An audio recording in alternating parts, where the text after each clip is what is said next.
Hi, I'm Daisy Velasco, and this is my solo here in Mi Casa in my house. And I have my two guest speaker, Katie Marshall and Rebecca Sanchez. Thank you so much for having us. What do you want to start with, Katie? Yeah, well, I guess, yeah, thank you so much for having us, Daisy. I don't know, I kind of like we were just discussing. I kind of want to talk about just what drew me to Daisy's work in the Yeah. very first place from when I first saw it, which is how I followed her work for the past few years, and maybe why she invited us both to speak with her. Mhm. But I first saw Daisy's work when she was finishing her BFA at Cal State Long Beach, where I did my MFA and had just started teaching. And I remember going to the BFA show one day and seeing these paintings where the first thing that stood out to me was, these kind of fantastical compositions of clothing and interior spaces, but no figures in the clothing. And I think as I looked at them deeper, I was really struck kind of by just the visuals of the work, like shadow, color, space, but also this really strange tension between sort of this magical realism and whimsy and charm, but also this much darker undercurrent, like how the figures were positioned in relation to each other. So I don't know. I feel like that's in a way how life is, but I think I was just really drawn to that kind of tension I saw in Daisy's work of both like magic and whimsy with really some darker, more mysterious, like yeah, undercurrents. So I don't know. I'd be kind of interested, even just to start off with a bang, and have you talk about that. Unless you want to say anything other else Yeah. introductory, Rebecca. Well, I met Daisy through you because I was trying to get some guest speakers for my school as a high school art teacher, and that's where I met Daisy. And then that's when I learned a lot more about her work as an artist and her going to Long Beach. And when looking at her stuff in the first place, there was a lot of like recognizable imagery for me, kind of growing up in the same culture, like me growing up in a Mexican family, immigrant family, and you kind of growing up as a Mexican American in this country with immigrant parents, right? So there was a lot of imagery, a lot of symbolism that was very recognizable for me just in the first place. And of course, the beautiful techniques, the colors, and just what you kind of bring as a whole, and just seeing the family dynamics in the paintings as well. But yeah, kind of talking about this family dynamics in general, how would you start describing your work? I guess to summarize, like what my work really is a like psychological narrative that involves with like domestic violence, alcohol, substance, and gender roles. And again, it's like what you just mentioned, like Mexican, like living in a Mexican household with immigrant parents. Oh my god, I can't even speak. But immigrant parents, it's like they're coming from a different world where they didn't get any education. So it's like whatever they learned was like working in the fields or just being at home like a stay housewife, like having to take care of like the younger kids. Like for my mom, for example, like um I have at least like 10, 12 aunts and like uncles in the family. So she's one of like the oldest ones, and her job was to not go to school and just stay at home just by sewing or like helping my grandma feed the kids. Meanwhile, like my dad, he had to work in the fields. He was like first male born. So it's like your job is to maintain the family. And it's like my dad, his higher education was just only like high school. And my mom maybe went up to like sixth grade and that was it. So like I also have to come to understanding like where they're coming from. It's like they're coming to the US with all like with little knowledge of like what art is too. So it's like some of that is like implied into my work because like my parents are very traditional and I feel like I am as well to a certain extent. I mean, I don't keep everything, especially like gender roles, like that's really heavy in my work. But they're pretty strict and you'll see it in like into my work as we continue with the conversations. Yeah. I do. I wonder, I don't know if this is jumping ahead a little bit, but you mentioned like kind of the multi generational aspect of your work as well as the gendered aspects of your work. And that imagery I felt was really jumped out at me seeing this show, like images of like the little doll who's like bearing witness in that painting by the corner, or like your your initials etched in. Could you talk a little bit about that multi-generational aspect of your work and just your thoughts about it? Yeah. So I am the only girl in the family with two brothers. I'm a middle child. And again, gender roles were pretty like strong, at least growing up. Now it's not, but my parents, at least they had that expectation where I had to look very pretty. I had to be like the housewife, or like I had to be in the kitchen with my mom like 24/7.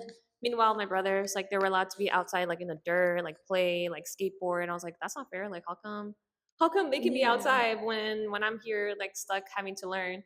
I mean, don't get me wrong, it is nice to learn, but it's at the same time it's like I just want to be outside like any other kids. And I didn't get that opportunity. I'm not saying like there were really horrible parents. Like definitely no. But it's just like I think at a young age it's just like me battling with them, like thinking like are they my enemy, or like are they against me? Like why do I have to be at home? Why do I have to be back by like 8 o'clock while everybody else is like doing some other things? Yeah, because especially as being the only girl of the family, and it really seems that it has influenced how you depict the women in your paintings. And another thing that I kind of noticed is that in most of your paintings, the male figure stands in a higher position than the female figure, mostly sitting down behind the man here, or the little girl in the back painting, and even having that thread connection in the painting in the back. So, what can you tell a little bit more about that? Again, it's kind of like that feeling of feeling less, Mhm. feeling like I wasn't seen or acknowledged. Um, and I feel like it was also kind of like just like the status, like the male always had to be higher than the women. Like we always had to Mhm. support them. We had to be like a table for them. For example, like the painting over there, it's like I have a male standing right above of a woman's back, and it's like ideally that's the status that was given to us. It's like we have to boost their ego. It's always, and at least with us, Mhm. like machismo. Like Mhm. machismo is really like it still exists to this day, even like Yeah. being here living in America. It's like people think that, oh, you have more freedom. It's like yes, but it also depends like your lifestyle, who your parents are. I guess pick up on potentially the gendered aspect, but also just another aspect of like your work has so much like narrative and symbolism baked into it, and I think the clothing is Oh really yeah. really specific and interesting. Like we have the pink cowboy boots. I love the work in the back, which we can't see on the video, but there's those two figures with like the parasol and these scarves, which feel almost like they feel gendered, but almost like someone's playing dress up. Like there's this sense of Mm. kind of exuberance and costuming. You have ribbons and cowboy boots. Could you tell us about the specificity of the clothing in your work and how that factors into the world you're creating in your paintings? Yeah. Well, as you can tell, there's no faces, there's no limbs, so Mhm. they're all invisible clothes. I'm like, there's gonna be so much. Like, if I forget, if I ramble, like, please remind me the question. Yeah. um, well, for the clothing, like the symbolism of like them being invisible, there's for two reasons. Like, for one, again, I grew up traditions.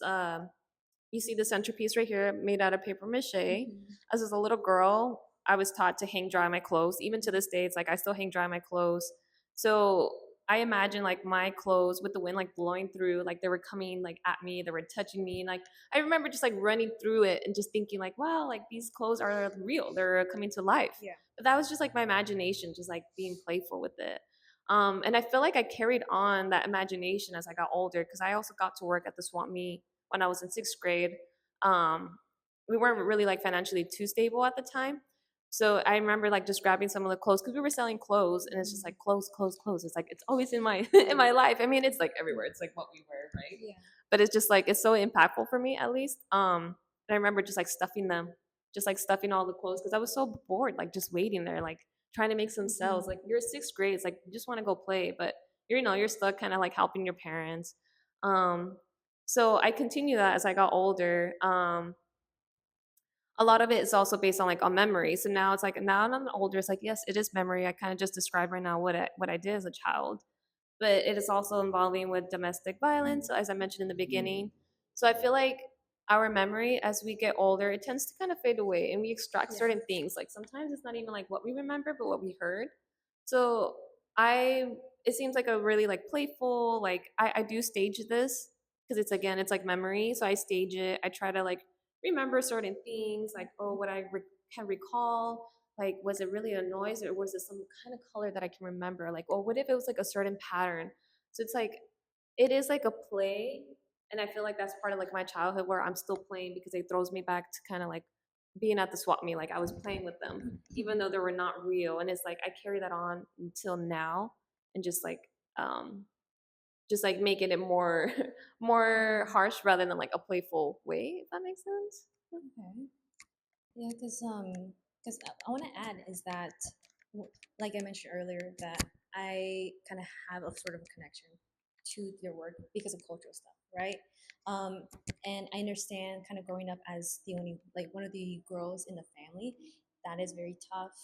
Kind of growing up with them already cultural mentality that the man comes first. We have to serve the man, serve the plate, fold the stuff, everything, right? And I find it very interesting that you're bringing up the sense of memories. Is like, is this something that I see? Is it something that I heard? And a lot of it could be a little bit of both, because that is something that I also like to explore in my work. It's just the fleeting images of kind of growing up in a certain neighborhood and how has it changed over the years. And I also love how you play around with the like small imagery of kind of childlike drawings here and there, and it's kind of like a little Easter eggs where you kind of see it in the like in the background, and you have a lot of playful things that kind of stand out really in the forefront, right? So we have the smiley balloons, we have the pink boots that kind of is a really big um, that shows up a lot, right? We got the scooters in the back, we have the skateboard, and even little drawings of like Pokemon characters, and especially in the poles. So that is what's something that's something that I find very interesting. Is just, are you trying to hold onto that childhood you kind of wish you had, recreate that childhood because of such heavy things that you had to see or kind of witness as the only girl in the family? So what is that kind of balance that you kind of bring into these paintings with that childhoodness and the, como like the infancia versus the harsher themes as growing up in the Mexican as a Mexican in a Mexican household in America? I think I'm glad that you mentioned like the little doodles. I'm glad people saw that. I draw little characters around there. That's something that I kind of just grew up. I mean, I'm pretty sure like a lot of artists always have like a little character they started off with, like their little doodles, even like in the corner of a piece of paper, like during class. But I think that's something I've been thinking over and over is like, okay, it is really playful, and why am I bringing this into my pieces again? And I think I'm trying to portray like this narrative somewhat like a child's like mentality. It's like thinking it's like I still have my toys, but then this is going on at home. So it's like you have the it's like pink cowboy boots. It's like that's something I didn't really have pink cowboy boots, but it's just like I don't know. They describe like feminine, like most little girls always have to wear pink. So I remember like my room always being like hot pink, and I was like, okay, I guess like why not incorporate that into the boots? That's something I can remember. And like only like I would know, right? But I feel like it is. It's something that's still kind of like in my head. Like I think it is it's like my I guess it's like little Daisy portraying this. It's like, yes, I'm gonna include the toys that I had. I remember like Pokemon, like that was cool. Like that was something I grew up with. Skateboarding. I mentioned like, oh, my brothers would skateboard. Like, how come I couldn't? Which I was able to in the end. I can skate now. Like that's just something like I think that's also like a battle like I had to overcome. It's like I can do this too. And then like you mentioned about the smiley faces. Um, the smiley faces kind of came a little bit I think in like the middle of my time here at the residency. Um, that just kind of symbolizes like, oh, like having to keep this like family like picture perfect idea. It's like everyone has their own stories, right? And we always have to have like this happy smile, like pretend like nothing ever really happens at home, but we don't really know like what is occurring. So it's like just always maintaining that smile. It's like we never really know what's really happening behind that. Because speaking of the balloons, there is a phrase in Spanish, and we're just gonna say it. Um, Calladita te ves más bonita, right? Meaning being quiet, you look more prettier, right? So I just it's really I don't want to say like it's nice. Like if it's a nice painting, it's a beautiful painting. But what's interesting is that you put those smiley face balloons on the female figures, right? And I think you had another one, yeah, over there that kind of drifts into that back painting with like the bottles. And again, like you said, kind of domestic violence, alcoholism, but bottles next to things that are playful with that ribbon, the pink boots, the scooter that lights up, and everything, right? Um, is like, do you tend to bring those quotes that like that we hear so often growing up in a Mexican household into the paintings? Do you plan to do more of those? Yeah, I do. Gallerita te ves más bonita. Yes, it is true. It's like, you look prettier if you're quiet, and it is true. It's like that's something that we were, at least I was taught growing up. It's like you shouldn't be sharing what's going on at home. No one should know what's going on. Keep it to yourself. Keep it all to like in like don't share those emotions. So it's like suppressing all of that, and I think it's like, I can't bottle all these emotions. Eventually, like it's gonna open. It's gonna like spill, and it's like you see it here now in the work. Um, and I mean, was there another part? I'm like, sorry. Do you plan to bring more of those quotes into the paintings in the future? Because I know there's so many that we had to, like you said, calladita te ves más bonita, don't share, don't talk. And also, I feel like not only is those quotes are mainly for like the gender roles between male and female in a Hispanic household, but a lot of it is kind of like the immigration part, right? Especially like I myself growing up in an immigrant household, right? Kind of, there were many years where my family didn't have papers until later on, in our later years, but we had to learn to, in a way, be quiet. Don't talk. Don't share anything in our house. Don't speak to anybody. Just to not raise suspicion to ourselves or bring attention to ourselves. Right? We had to assimilate. We had to kind of blend through, and and as young children growing up in that household too, we had so much responsibilities for our parents, whether it's being their translator, being their therapist, being everything, like an emotional job for us as children to be for our parents that they didn't have that privilege growing up. So like you mentioned, like education is a big thing. You mentioned earlier that it was a way for you to try to understand your parents, where they're coming from, because their worldview, maybe growing up in their home country, is so drastically different from the way that we grew up. So as artists, and it's something that I always feel that very close into this work, is that a part of like kind of growing up as an artist, like I wasn't supposed to be an artist. I wasn't allowed to be an artist, right? That wasn't a thing to do, right? And you being the middle child, you mentioned that you were able to kind of get away because of like your older siblings or stuff like that. So you kind of, it feels like you kind of push and challenge that kind of role into your family too. So I guess like moving on as a painting as a whole in from this work, how do you plan to continue in the future work? Do you feel like your work here is not done? Do you feel like, is there something even more to say that you want to explore? I feel like my work, it's definitely not done. I think I'm going to continue doing this. I have been doing this type of work since I was back at Cal State Long Beach, like 2019 or 2022. I can't even recall at the moment.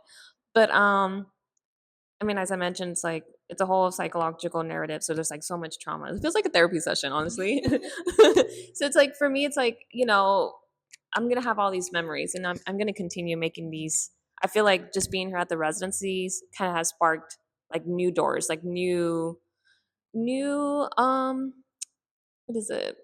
Like new ideas. Just like I just want to keep going. It's like it feels like I'm just like throwing up and it's like everything is just like coming out. It's like it's not stopping. But yeah, it's just gonna a continuation. It's like I already have all these new ideas that I'm ready to start and jump right away.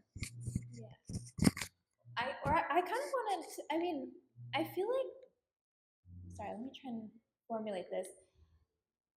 I feel like in hearing you talk, there's so much of this, again, tension between things you've talked about in your past, like whether it's domestic violence or substance abuse or just, things feeling unfair. But I also feel like what I do love about your work is that it feels like it occupies the sense of a childhood or child or someone who like has true love from their family and where they came from in addition to these things. It never sits in like a space where it's condemning these things or taking a stance other than like this is kind of what I brought out of it. And obviously it made you into you. Like, you know, you talk about you're looking back in retrospect, participating in these swap meets, like maybe there was a financial necessity, but you're also experiencing it through a child's lens where like you're putting on all these clothes and playing dress up. So I guess I'm interested, like we talked about where you're going forward as an artist, but could you tell us like a little bit of your origin story? Like when did your you clearly are someone who has a very vivid and potent imagination. Like when did you feel you were able to like put that into your education or like really decide to make that your life's path? Could you tell us a bit about Honestly, okay, like every artist says, like, you know, when I was a child, I always knew I was gonna be an artist. And it's like it sounds so cliche and it sounds so funny, but it's like, oh my, it's real. Yeah. It happened with me. It's okay, like painting, I was really late in the game, just starting off with painting. But I always started with drawing just like characters, and I thought I was gonna major in illustration, which is like the total opposite, like from here. But just saying, like it's in little paintings, as you can tell, like little figures. But yeah, I was like just I think I knew I wanted to focus in art by the time I was in middle school. I wanted to go to Cal State Long Beach. I knew my mindset was there, and I was like, I'm gonna make it work. I just don't know how. I don't know yet. I didn't even know what art meant. I just know I was like, I want to be an artist. Like that sounds cool, right? Um, but my inspiration was PBS Kids, drawing Arthur coming back from home from school, like running. I just remember running down the street, and I was like, oh my god, the show's was gonna end. Like, because my mom would pick us up like walking, so we would walk like back home from school. And I remember the curator of this show, sorry, the illustrator, in the end of it, he had 5 minutes of like how to draw the characters. So like that's how it started for me. It's like I remember just like following, like just like watching TV, drawing like DW or like you know like one of the characters, and then like it sparked there. I was like, okay, like this is one way of getting art. But there was no any art education where I grew up. For most people, I feel like that kind of happened. Um, I think I was introduced to like art history my senior year, and I didn't even know what art history was. I was like, "There's museums." I was so sheltered. I really was really sheltered. So I was like, "There's museums here in LA." Like I thought they were all in New York. Like that was my mindset, and I was like, "Oh, oh." And then my professor was like, "Oh, sorry." My teacher, he was also a professor from Fullerton. But he was also a teacher in high school. So he was giving us like credits, like college course credits. But I still had no clue about paintings. He showed me all these paintings, but I was like, I'm not gonna do that. I'm still sticking with characters. Then I went to community college, um, and I was introduced to paintings. But ideally, I thought like, oh, it's just those 50-cent paints from Walmart. Like that's the best thing in the world. I thought that was like magic, and I was like, oh, I can do everything out of this. And then I realized like, no, there's more to it. There's a whole color theory world. There's a whole like drawing perspective and like line works, and I was like, what? I was so mind blown, and I was still like shutting my brain saying, no, I'm not gonna do that. I'm gonna keep doing illustrations. I kind of grew up in the punk scene only because I think my brother for that. This is like a different story. So I thought I'm just gonna create band posters, and I did. I actually got to sold a couple of my drawings, and there was just like ballpoint pen, like just ink work. And I thought like that's gonna be my career. That's gonna be my life. Like this is what I'm gonna what's meant to be for me. And like it died quickly within a year, and I was like, oh, I'm like it's not gonna really be my thing, I guess. And I obviously I kept going to school, and I kept learning about painting, and then I was like, wow, like this is amazing. Like I think this is my escape. But my paintings were more like 2D. It was more like I didn't know anything about colors, by the way. It's like I just used it straight out of the tube, and it's like that's it. Like that's what I'm doing. And a lot of it was more like kind of like band like. I was painting like little like creatures, like gremlins kind of thing, and I was like, that's the best thing. And then I transferred to Cal State Long Beach, and like my world just like flipped. I was introduced to oil painting, and I was mesmerized. I was like, whoa, like this is magic. This is insane. I was like, I didn't know this can happen. And like everything just like flipped, like a little coin. Like you just flip, and it's like, whoop, no more 2D art, no more band posters. Like it just became this. Like I started exploring with clothes once I transferred to Cal State Long Beach, and then I feel like it's been stuck with me since then. It's a great school. Oh my gosh, so much. I feel like Raymond Eddie Bond was like my gateway into art. He did like the album cover for Sonic Youth, like simple ink drawings. So I'm right there with you with like flyers and poster art. Yeah. Tell us a little bit more, like what was it about painting, or did you have like a great teacher at Cal State Long Beach or in your journey, or just like, because I feel like we all went through that painting program. Yes. Molly's here, and you know, we all felt in the audience, we all love painting. Like, what is it you love about painting? I I don't know. I don't know why I love it. I just think it's because it's just so fast. Like I feel like I don't. It's like a therapy. I can be lost in it. I can just be painting. If I make mistakes, it's like okay, I can just paint another color on top of it. Like I don't have to worry too much about it. And with ink, it's like you can't erase it. You kind of have to like stick with it, especially like ballpoint pen. It's like damn, like you got to work around with it or like figure it out. But I will say my professor Daniel Dove, he introduced me to to painting. Um, but I think he was also one of the first professors that was like critiquing my work, but was also like very friendly. And I thought like every professor is gonna just destroy me, and like that was it, my career. But I feel like he meant it in the way where it's like I can help you improve, and then I feel like I felt so comfortable around him, which to this day I actually went to go see him not too long ago. He's still supporting me even after I graduated from Long Beach. So I think he's one of my inspiration, and I cannot forget my friend Dee Dee. Um, Again, I didn't know anything about color theory. I was so lost like at Long Beach about color theory. I was oh my god, my colors were so muddy. I would get so frustrated. And I remember I was like, I can't see any colors. Like I don't see anything. And I don't understand. Like, what do you mean you see colors in the shadows? Like it doesn't make sense to me. I remember like wanting to cry in class. But my friend Dee Dee, I think she saw like the struggle and the frustration that I had. Yeah. She approached me and had like one-on-one with me, like here, let me teach you, because her MFA studio was right next to my BFA studio. So we would just be like hopping in, like helping. She would just like help me. She would sometimes tell me, take a break, we're gonna walk around, look at nature, and let's actually focus like what's in front of you. Yeah. And that's what I do, and you'll see that sometimes in my paintings, like some of the nature sceneries is because it reminds me like Dee Dee giving me that little walk and that little break in between classes. Yeah, because I remember you told me the story. It was the color theory class. Yeah, with the famous Marie. Yeah, because we had like a lot of the same professors too. Like I was like a couple years earlier than you, so I had Daniel Dove, I had Marie, I had Fran. Like for me, Fran was like that one class that I struggled so hard.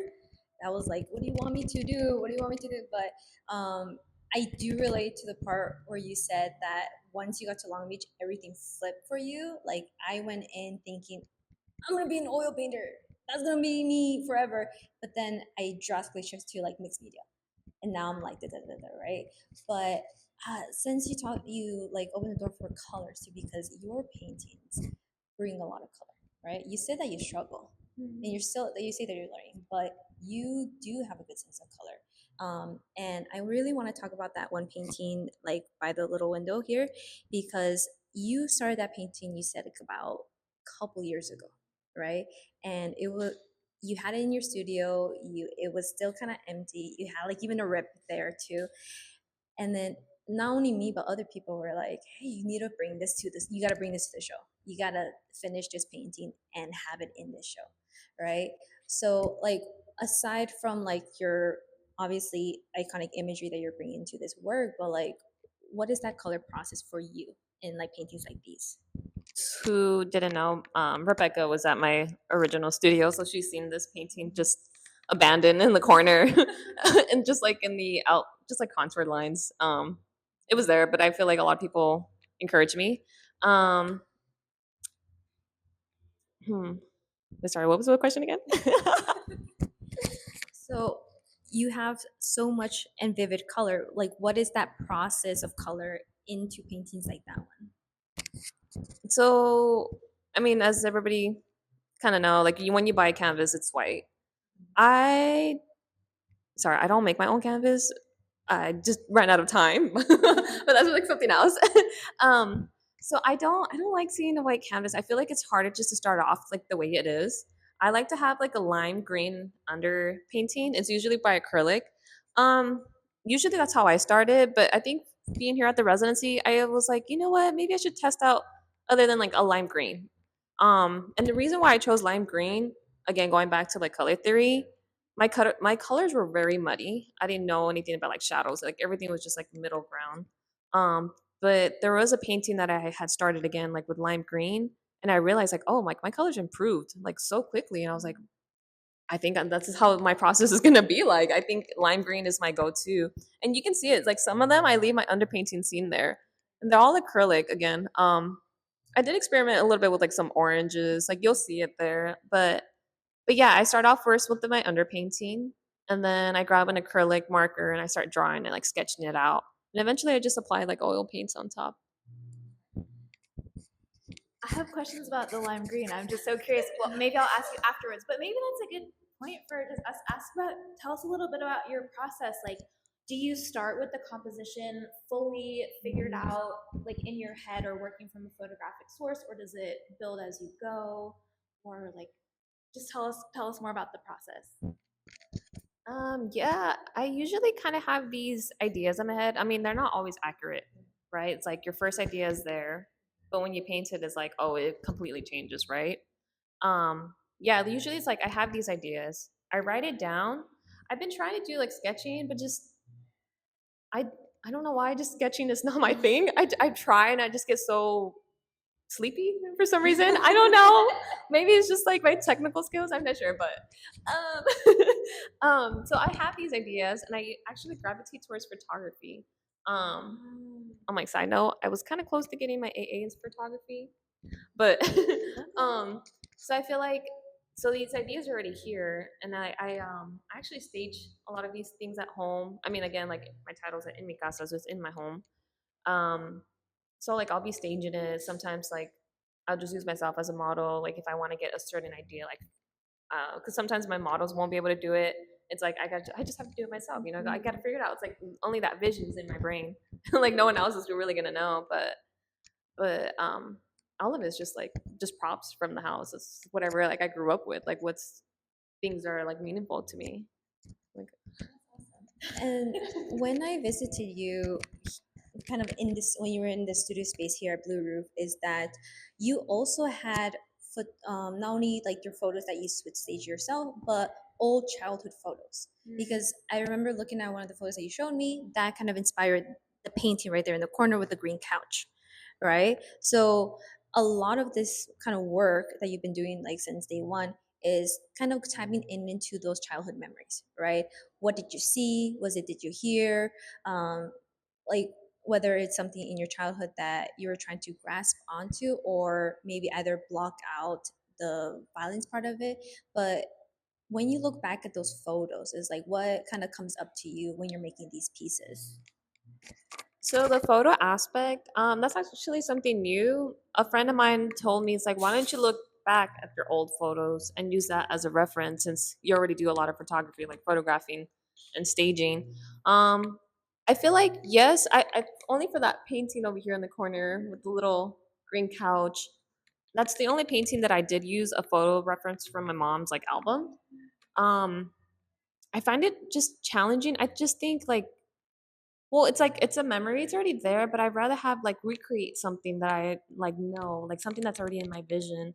And like I feel like that was a little challenge, but I think with that painting specifically was the only time I actually sketched something, sketched some of the things around. Um, but it's I don't know, it's not really like my field that I want to go into. I maybe I'll use like some of the photo reference for like little things, like let's say like in my composition there's a little corner where like it needs something. I can look back and again it's like involving with memory. It's like maybe I can incorporate that little toy or a little piece into this painting that I just created. And you have a lot of symbolism into your work. We have like the boots that kind of pop up a lot, the bottles, the scooter, the skateboard, the childhood drawings, and the balloons, right? Which is one of my favorite parts of your painting. But I've also just like noticed that you have a lot of like shadowed birds and also butterflies showing up in your work a lot. Now you even see around the show that you have 10 butterflies. I remember I counted, right? We know that the monarch butterflies is a really huge symbol for migrations for a lot of Hispanics in like just in general, like literally the story of like immigration coming here. Um, but like, is that what it means to you, or is there something else with the butterflies and like the shadowed birds? I actually just started incorporating animals, I think the beginning of this year. Um, I think I've been stepping away from social media, so kind of just exploring, being more out like outdoors. But it sounds a little silly, but with these animals, it's just they're encounters that I've had, at least the time like being at home. I grew up in the same household, by the way. So it's like everything's like literally like childhood memory from like day one till now. Um, the birds, oh my, there's so many stories. Like I don't know if I should be sharing, but these birds, during COVID, there was mourning doves that are always be passing by my house, and I would feed them every day around like 5 o'clock, and that was just like a schedule. And I just became close with these mourning doves, and they knew like right away. Like I actually learned how to whistle like them, so I taught myself that. um, oh no, I'm thinking that right now. I probably will not do it good right now, but somewhat pressured. Yeah. But they knew, and like that was just like my connection with them. There's more to that, but I won't share too much. And then with the butterflies, this one time as I was a kid, again, like this was a memory, but I was a kid and I was playing soccer. I was just kicking the ball against the wall because I had no one else to play with. So like obviously the ball just like bounces back to me, and I was feeling really angry, and I just kind of like paused. And I think it was like over the summer, but there was just a bunch of butterflies just migrating, just passing by right in front of me. And I thought, like, is this real? I'm like, is this fake? Like, what's going on? Like, am I that angry? Like, is everything like when they say when you're angry, like your turns red? I'm like, but is this like the opposite? Like, what is going on? And I thought, like, I'm going crazy. Like, someone's playing with me. Something's going on. Like, maybe it's just a dream. Um, but luckily, my mom was there just for backup. Like she was there to see what was going on. So I feel like that memories has been with me, and I was like, okay, I think this year I want to incorporate some of those animals. Like again, like during COVID, I got close with those mourning doves, and then butterflies, just because of that one time that all of them were just like flying past by me. It was just like there's just like a connection that I have with them. And it's always great to see like you tapping into those childhood memories where like you mentioning how you would like come to school after school to draw Arthur. So we do have a lot of illustrations. We see kind of like stuffed animals and just those little Easter eggs that we mentioned before. But also, I don't know if I should bring this up, but like even things that just has happened recently, like your beloved dog, right? And you do have like like a date memory for him on one of the posts. So you're bringing tapping into those memories since day one, since you've grew up in the same household that you were born into, and you're still bringing a lot of like recent events in your way. Do you think it's like a way of like just documenting your life in this project? I guess you're right. If you put it that way, it is documenting. Yeah, like my life. I do have connections with animals. I have 5 dogs, or had. So one of my dogs, we did had to put him down during my time here, and I did write his date on this like T-pole right here on this paper mache. So I guess you're right. Like documenting is part of it. I mean, again, if it is like memories, like you are gonna have like, I mean, I say it in my brain, but like they're files, like they're all just there, and you're just like painting it, and it's like as I get older, there's new memories, and I might as well continue creating them and putting them into my work. And I feel like you'll notice those little details for those like who are close to me or actually like kind of like already know my background, like my little characters. Like I put those for those like for my friends and my family, like who already knew who I was since day one. That's very beautifully just well put. And shout out to your dog, right? Um, but speaking of these polls right here, I think you mentioned that this is like one of your not your first time playing around with installation. I remember during the artist talk that you came to my school, you mentioned that you kind of had some mixed media influence in some of your paintings where instead of like a painting you had like the wooden frame and you kind of like cut out some pieces and stuff like that. So going from something a little bit smaller scale to now this big installation in the middle of this in this room, like what came about putting this in the first place? I think I've been painting for quite some time now, and I thought, why not play with a little bit more 3D? And I think actually, it was before your class, when I was a guest speaker at your class. I did study abroad back in 2022 in Berlin. And I was like, well, if I create work, like, how am I going to bring that back? I was like being realistic, like telling myself.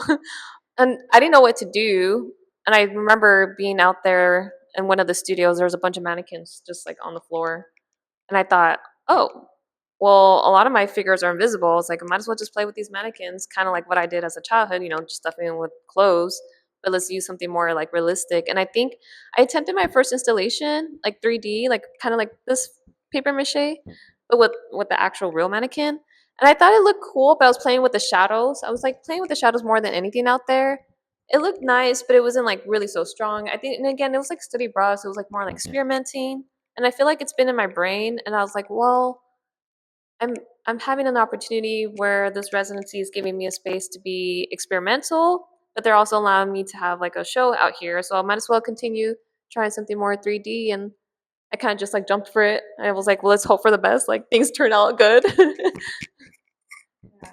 I have some of those, I think, from your Germany trip in a lecture I do for the intermediate painting class at Casa Long Beach.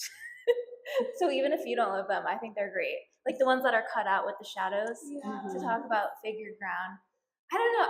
I like in your work that there is all this like highly personal stuff and personal symbolism, but it feels like very universal in some way. Like it's a story that I can jump into. And part of that just comes through like how you paint. Like the shadow is telling a story, or the absence of a figure feels just like very universal and potent in some way. Um, so I don't know. I always appreciate that about your work, and like you don't get hung up on like one specific way is the right way. It's like, how do I convey this feeling or this memory and tell this story in this almost like this very specific yet also very all encompassing universal way. So that's something I just love about your work. I guess I'll just say that. I don't know how we're doing on time, but I also know we also kind of met each other a little bit through printmaking, and that's part of your past as well. Do you want to say anything about your past in printmaking or how that contributed to how you think about your work? Yeah, I have a minor in printmaking, but sadly, I feel like I didn't really kind of like learn the proper way techniques only because it was during COVID. So it's like watching the videos online, I was so lost. I was like, what am I doing? Like, how is this even my minor? But I was like, I'm sticking with it. Like, I'm just gonna go with it. Um, okay, again, like I haven't done this in a long time, but these two white blankets right here, I tried. I was like, okay, I gotta put my minor to a good use. At least like attempt, like let's attempt. But I was like, okay, let's carve a little linoleum block and let's try it again. As you can tell, I didn't really succeed, but it was kind of just fun. It's like, okay, well, I can make little prints, like little stamps, kind of like something that just symbolizes like me, myself. I used some of my old work that I did in printmaking, like this little piece of white fabric that's right here.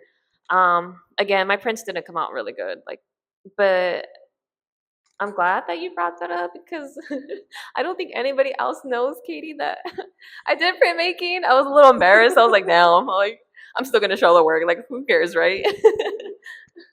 You're still bringing that with you, because when you mentioned when you first came to Long Beach, you were like, I'm gonna be an illustrator. I'm gonna be doing this. So like, I feel like a lot of our past were like, This is what I'm. This is what I got into. This is only doing this, right?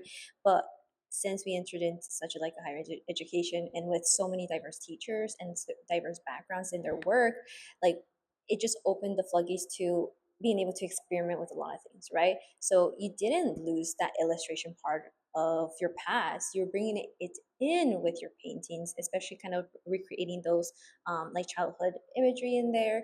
You haven't lost it, especially with the printmaking, even if it's like you haven't used it often. I'm sure that, and I think, and I do hope you continue experimenting in future paintings. Like who knows, you might be able to like make a print, like put it on one of your paintings, right? And then like do some oil paints around there. So there's so many different possibilities. And I love that you brought like the cloth ones, because not only have you been experimenting with like just being an oil painter yourself, you tap into paper mache, right? Like I've seen the process. I remember you were telling me where you're like contouring the cardboard around your legs. You're like, I know, how do I do this? And again, a lot of it is just trying to experiment and having a space like here to kind of go through with it, right?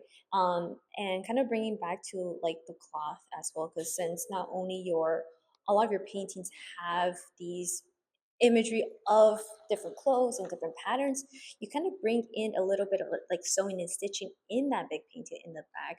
You bring like those like little mantelitos, you know, of color onto your tendedero, right? And you have the printmaking stuff. Like, is the printmaking like you did this for the show, or it was like done before? Sorry, just waiting. I actually did this for the show. Um, Again, I was experimenting. So originally, this tipo, the tendedero, originally it was just gonna be this cloth, like a big giant piece of cloth around it. But I did not make the T-pole too stable, so I had to cut it up. But all of these prints was done during my time here. And like, I'm sure there's like a specific reason why these illustrations are these illustrations for this like for this show. We see like some flowers. I'm assuming that alluding to your name, the prints are here. But what about like the huesudo part? Well, what can you tell us more about those prints here? So those prints, those were linoleum blocks, but those blocks I have done back when I was still in school. I actually just like found them. I was cleaning out my room and I found them my time here at the residency. But these were like illustration, just kind of characters that I like done for a while. Huesudo just kind of means like skinny, like skeleton, and I've always been a little like a little more like on the skinnier side, at least growing up. Like I just looked like a little stick walking around. So that was like my nickname, like given to me by my parents. So I thought like why not incorporate that? But those are just like prints that I haven't like touched in a while. Those are just like my characters. It's just I guess like my mentality with those prints right here was just more like band posters and like being like punk rock or a little bit like something different, but yeah, I'm not sure. Yeah, I just feel like there's a lot of languages that enter into your work and just make it really rich. Like it's rooted in painting for sure. Like that seems to be like where your heart is, and with color, and you talk about traditions of portraiture, painting the figure. But there's also like the fashion element that comes in with the clothing. There's the element of the prints and the flyers. So I don't know. That's just an element I've been drawn to in your work, is that it does bring in all of these things together to tell a very complex and layered story. Do you want to talk to us about any of your artistic influences or like favorite art? I know it's a question that you get asked and you're like, my mind is blank all of a sudden. Or anything even outside the sphere of visual arts that has like, in addition to culture and family, that has shaped your artistic interests. Let me start that off. Where? Honestly, no, it's okay. It's something I should know by now. But for starter, it's my community. I think my community is like such a big influence. I like seeing where other artists comes from. I mean, yes, I know I'm always talking about like just like my Mexican culture, but it's not always just gonna be like that. Like I want to learn about other people too. I want to know about other stories. So it's like I like to sometimes try to get out of my comfort zone and like meet other local artists and see like what's your work about? Tell me your story. Um, because ideally, like my pieces here, it's like I want this to be a safe space where people are willing to like open up anything that happens to them. Like it doesn't mean like we have to have like a therapy session, but it's like I hope that the people feel safe here. Which is why like community is a big part of like influence of my work too. And I will say I do have this artist I was looking up on Instagram I wrote it down right here. It's like her name is Brooke. Her last name is I Di Donato. I think so. I don't know if we're saying it correctly, but she's a photographer, and a lot of her work is more like surrealism. Like she plays with the figure itself. She something about her work kind of just like resembles like my paintings. Like for example, she'll have like this female figure bending down, kind of similar to this painting right here in the middle. The way the same position, just like that. Okay. But she'll have the female figure holding like three brooms on her back, and like the broom is like maintaining the balance on her spine, but also with the ceiling of the space where they're at. So something about like those figures, just like it just like is mesmerized. Like I'm just so drawn to this like photographer. Um, but I think that's I'm sorry, and I can never forget about like Frida Kahlo, like your class of like histories, like Frida Kahlo is such an influence. I love the way that she's also the person who's like who doesn't fear to share what has happened in her life. Mhm. And another artist is Pablo Picasso, like his colors. I'm actually like wearing his socks right now. You can't really tell, but I have one of his paintings here. Okay. The old guitarist, but he's also like another influence of mine. Just like looking for colors to just kind of remind myself, like, okay, like there's also this history. Like I gotta refresh my memory because sometimes I like it gets stuck in my head. I'm like, okay, community history. Like I go just go back and forth with it. Yeah, because like ever since like coming to visit you at this studio space, you've also mentioned influences like Monet, yeah, right, Mhm. Monet and Salvador Dali, right? And I love how like what Katie has mentioned, kind of describing your work as like magical realism, right? And the only other place I've heard this word being used is in like literature. We have authors like Isabel Allende, Gabriel Garcia Marquez, even like Silvia Moreno. I think that's not her full name, but Silvia Moreno, the author of Mexican Gothic, right?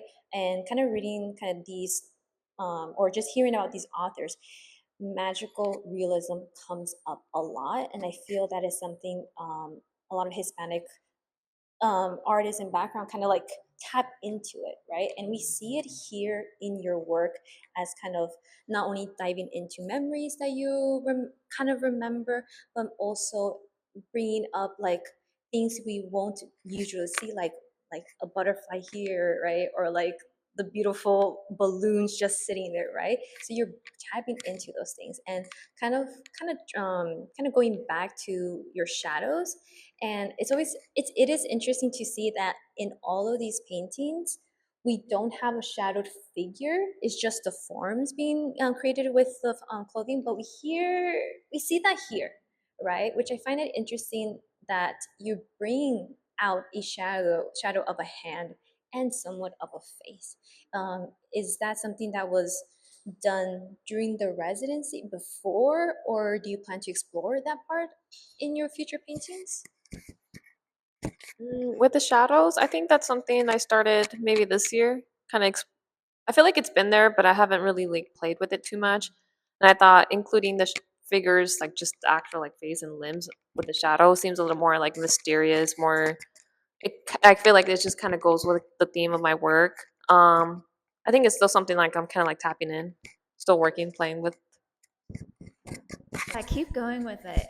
I feel like it adds to that sense of like I don't know. It's like a memory or a feeling of something or like a game of theater being played out. I just feel like it adds to the complexity of your work. Where like I don't have like I need to read it one way or the other. It has like that beautiful ambiguity, and I love shadows. It's the best part of painting. Is there anything we missed? Or anything you want to add on that Yeah, we didn't anything that we didn't ask, ask you yet that you're or dying to talk about? or something that you want like your audience to take away from your overall piece and maybe wonder what you are or who you are as an artist. Um, well, I feel like I kind of just pretty much like vented everything about my life. I was like everybody, I'm an open book. I really am. It's just I think for me it's like easy now to kind of explain like the lifestyle that I kind of had to experience. Um, and again, it's like I guess in the past years, I've had where my audience, which is like the people been coming in, are usually older Mexican ladies who come up to me crying, telling me it's like, I can't believe that you're actually sharing this when things were meant to be kept at home. And I I love the fact that these ladies, not knowing who I am, were complete strangers like in this world, coming up to me and are able to share that. And it's like those are, I think those are my goals. Like I want to help like the community. I want anybody, it doesn't have to be like older ladies, it can be anyone, just anyone who's like willing to come and share, like, or just at least like feel safe. Like I hope, yes, like I know the painting's like very very strong, but it's like I want people who had experienced this to feel like they are being heard, they are being seen, like because things like this still happen to this day. And like, and again, like we have to put up that smile. It's like we never know, everyone has different stories, everybody's going through different things. and and it's just like, well, I just hope at least for like 5 seconds that this person feels like vulnerable and like again able to be like heard or felt. I just love that. Yeah, that made me almost tear up too. I'm like, yeah, because I'm like, right. But saying that in general is like this is the main reason why we need more representation in studios like this, in spaces like this, right? Like I mentioned before, like I had to fight my parents because I told them like I want to be an artist, and I wasn't supposed to be doing that. Like even I got asked to. My dad was like, "You don't want to be a nurse or a doctor because this is not the path that they came here. Like they crossed the border to be in this like in this country. This was not the path that we were supposed to do. We were not supposed to be here at all. But I feel like this is why it's important. Like you're bringing all of these stories to light that for the longest time we had to like basically shut up about, right? We had to be quiet, we were forced to be quiet. And I feel like now you being here and having this opportunity with Blue Roof and highlighting a lot of female artists, especially in this program and in this residency, like it can't stop. And I feel like in the future, hopefully, we bring more voices, not only from our community, but like a lot more people of color, you know? Because I know you guys had also Jacqueline Venezuela, who's like been bringing to the forefront like women lowriders, because again, another male dominated field in that community. So having older women's like older senoras to be like, wow, like I see myself, it's something that you cannot stop doing. I agree. I mean, sorry, I'm like maybe sharing a little bit, but I did go to Mexico, I think 3 years ago. My parents come from like this really, really small town, like in the middle of the desert. And I remember my aunt saying, like, oh, that little house in the corner. And I was like, yeah, what about it? She's like, that house is for women who can finally go and report about being abused, like in Mexico. And this was just 3 years ago. Like, it's something new. I'm not saying it's perfect, but it's like a work in progress. I'm like, if that happens in Mexico, like there's not enough support. It's like I can imagine like, well, what it's like here too, you know, like there's people who really like need more help. And it's just like, well, I don't know how I can help, but it's like that's like a goal in the future, like maybe create projects or help. I don't know, something part of the community and just I don't know, like along the lines there. Or I don't know, even just seeing someone who went through a lot, or like I feel like a lot of us who are artists, you know, there's very complex, difficult things or like shame that's attached to a lot of things we experienced when we were younger, or just really difficult memories. And it's so weird. Like, I don't know if you have this feeling, but when I'm painting, even if it's tied to like a very difficult memory, I'm almost don't even think about it anymore because I'm just like, oh, I love painting. It's just like feels very freeing and releasing. So I feel like a theme I was hearing even from the start of you talking was just about resilience and like how children are so resilient. Like you create the world of your imagination to get through things that were hard. So I just again, like I that's what I really do love about your work is that it feels very spacious in just the way that it deals with things that are very dark or even violent, but there's like a lot of ways to get into the imagery and ways to talk about it. So I don't know. That's where, yeah, that's what I'll say about it. Is I think it has this both like a physical beauty and like physical exuberance or visual exuberance to it, with like really a lot of just layering that makes me not want to like run from it or something, but just like stay and like let it simmer around me. So thanks, Daisy. Great job. Thank you. Do you get anything more?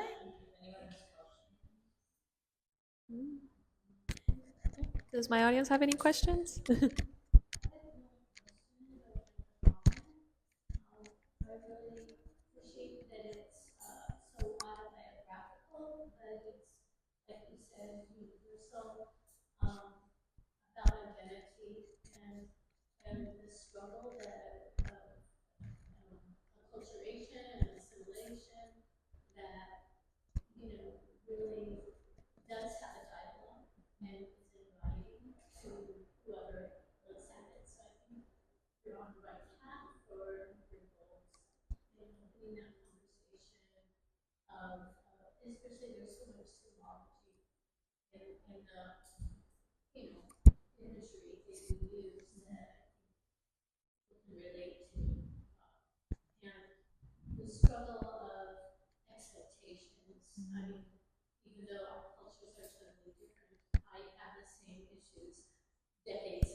Agree. Thank you. Thank you.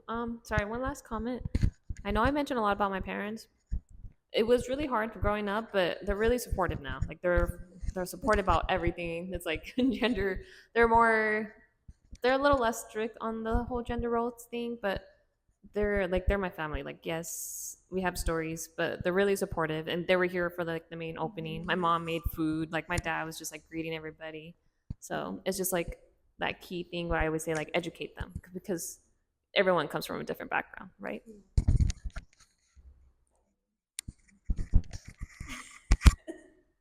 Well, good job. Congratulations. Thank you.